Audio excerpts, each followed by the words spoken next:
शानज़े की माँ शानज़े के लिए काफ़ी परेशान है, लेकिन उसको इस बात की काफ़ी तसल्ली हो चुकी है कि शानी की माँ उसके पास आ चुकी है। क्योंकि आप देखेंगे कि वो काफ़ी परेशान है शानी की वजह से कि पता नहीं शानी दिल से शर्जीला को निकाल सकता है या नहीं निकाल सकता है। लेकिन शानी की माँ जैसे इस घर में आ चुकी है तो उसको यकीन हो चुका है कि अब कुछ भी बुरा नहीं होने वाला है, सब कुछ हैंडल हो जाएगा, सब कुछ ठीक हो जाएगा, इसलिए परेशान होने की उसे कोई भी ज़रूरत नहीं है। बहरहाल अब देखेंगे कि वो अब कहती है शानज़े को कि तुम अपनी सास के साथ बना कर रखो और इस तरह अगर तुम दिल से उनकी इज़्ज़त करोगी तो तुम्हारे साथ भी वो ठीक रहेंगी, तुम्हें परेशान होने की कोई भी ज़रूरत नहीं होगी। आगे से वो कहती है कि मुझे आप बताएं मत, क्योंकि मुझे पता है, मैं सारी बात जानती हूँ और वो है ही इतनी अच्छी औरत कि उनके साथ कोई भी बुरा नहीं कर सकता है, इसलिए परेशान होने की कोई भी ज़रूरत नहीं है। इसकी वजह से उसकी माँ कहती है कि मैं काफ़ी ज़्यादा तसल्ली में आ चुकी हूँ तुम्हारी वजह से, मुझे यकीन है कि मेरी तसल्ली तुम बरकरार रखोगी और कोई भी मुझे परेशानी का मौका नहीं मिलेगा।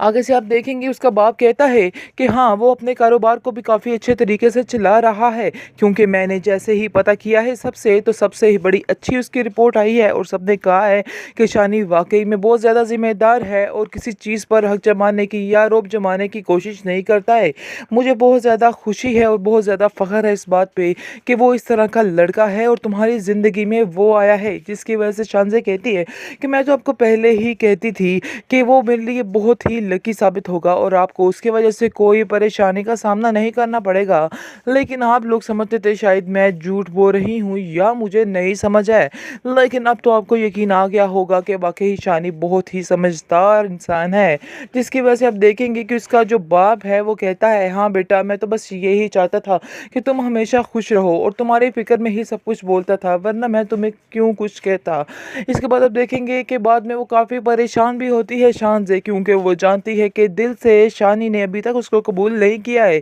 बल्कि वो सजीला को दिल में लिए बैठा है। वो उससे उसकी उदासी का सबब पूछती है और कहती है कि आखिर तुम इतने उदास क्यों रहते हो, जिस पर वो कहता है कि नहीं ऐसी कोई बात नहीं है, जिस पर शान उसको कहती है कि नहीं, कोई ना कोई तो ऐसी वजह है जो तुम्हें परेशान करती रहती है। आखिर तुम मुझे बता सकते हो, मैं तुम्हारी शरीके हयात हूँ, तुम मुझसे शेयर कर सकते हो हर बात को। जिसको सुनकर शानी कहता है कि नहीं ऐसी कोई बात नहीं है, अगर होती तो मैं तुमसे ज़रूर शेयर करता। हाँ, ये बात इसमें नहीं थी कि मैं तुम्हें अपने दिल की हर बात बताऊं। आगे से वो कहती है कि हर बात का उल्टा मतलब ही अच्छा नहीं होता है, जो मैं पूछ रही हूँ सिर्फ उसका जवाब दो, तुम तो उल्टी बात लेकर बैठ जाते हो। आगे से आप देखेंगे कि वो शानी की माँ जो है, शानी की माँ से इस चीज़ का तज़किरा करती है और कहती है कि मुझे ऐसा लगता है कि शानी बहुत उदास रहता है, मैं समझती थी कि ये वजह आपकी है कि आप इस इधर नहीं होती हैं, इसकी वजह से शानी उदास है, लेकिन मुझे तो समझ नहीं आ रही कि आखिर असल वजह है क्या। जानती तो वो है, लेकिन इस चीज़ पर पर्दा डालने की कोशिश करेगी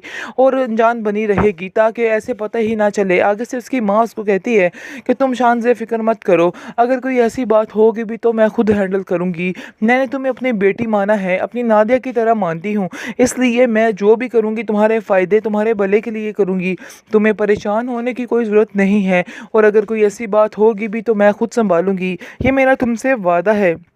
जिसको सुनकर शानज़े काफ़ी तसल्ली में आ जाती है, क्योंकि शानज़े जानती तो है कि कहीं न कहीं कोई गड़बड़ ज़रूर है, जिसकी वजह से शानी का दिल अभी तक ठीक नहीं हो पा रहा है और कोई ना कोई ऐसी बात ज़रूर है जिसकी वजह से वो काफ़ी परेशान भी रहता है। उसकी माँ उसको काफ़ी तसल्ली देती है और कहती है कि तुम्हें परेशान होने की ज़रूरत नहीं और ना ही तुमने इन बातों से परेशान होना है, क्योंकि अब मैं आ चुकी हूँ और मैं हर चीज़ को हैंडल करने वाली हूँ, इसलिए तुम्हारी तसल्ली की कोई ज़रूरत नहीं है। तुम टेंशन मत लो, बस मज़े करो, आराम से बैठो, चिल करो, बाकी सारा कुछ मैं खुद संभाल लूँगी। शानी का हाल देखिए कि फिर दोबारा से उधर ही टपक पड़ा है, क्योंकि जिसने उसको बुरे तरीके से अपनी ज़िंदगी से बाहर निकाल फेंका था, लेकिन उसको किसी बात का कोई असर नहीं हो रहा, फिर भी वहीं का वही शानी का दिमाग अटका हुआ है। इसको तो दोबारा इस औरत की शक्ल तक नहीं देखनी चाहिए थी, लेकिन अफसोस की बात यह है कि शक्ल क्या वो इसके घर तक पहुंच जाता है और फिर से वही वही गो यानी कि बातचीत शीत शुरू हो जाती है। आप देखेंगे कि सजीला जो है वो भी काफ़ी ज़्यादा एक्साइटेड है, क्योंकि वो जिसने सोचा था, जो प्लान किया था,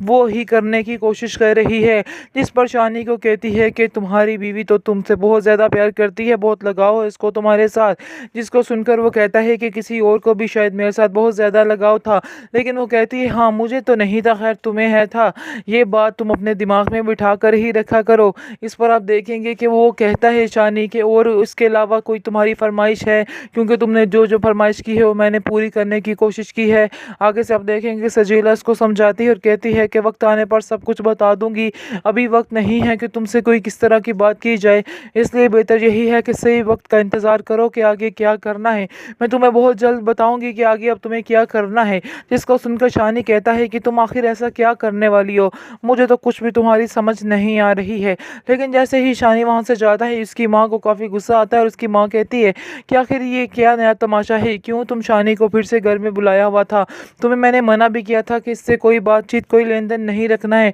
लेकिन फिर भी तुम्हारे दिमाग में कोई भी चीज़ नहीं बैठती है, मैंने तुम्हें शायद इस बात के लिए मना किया था। जिसको सुनकर आप देखेंगे कि सजीला कहती है कि आप क्या कह रही हैं, कल तक तो ये आता था तो आप अपनी जान निछावर करती थी, और आज ऐसा क्या हो गया कि आपको गुस्सा आ रहा है जब वो घर आया है। जिसको सुनकर आप देखेंगे कि शानी की माँ कहती है, उसकी सजीला की माँ कहती है, पहले की बात और कुछ थी लेकिन अब सारा कुछ बदल चुका है, ये बात तुम भी जानती हो, और अगर ये इधर आया तो सारे तरह तरह की बातें करेंगे, और ये चीज़ मुझे बिल्कुल भी गवारा नहीं है कि तुम्हारे बारे में कोई भी कोई ऐसी वैसी बात करे। आगे से आप देखेंगे सजीला कहती है कि शायद आप ये नहीं जानती हैं कि वो मेरा कज़न भी है और वो इस लिहाज से मेरे घर आ सकता है, इसलिए आपको परेशान होने की या लोगों की बातें सुनने की कोई भी ज़रूरत नहीं है, और ना ही आप इन बातों की टेंशन ले तो ही अच्छा है। आगे आपकी तबीयत ठीक नहीं रहती है, लेकिन आप देखेंगे उसकी माँ काफ़ी परेशान है सजीला की वजह से, और सोचती है रमचा से बात करती है कि मेरी तबीयत अब ठीक नहीं रहती है, मेरा दिल है कि जल्द अज जल्द अब इस लड़की को फारग करूं और इसको इस घर से रुखसत कर दूं।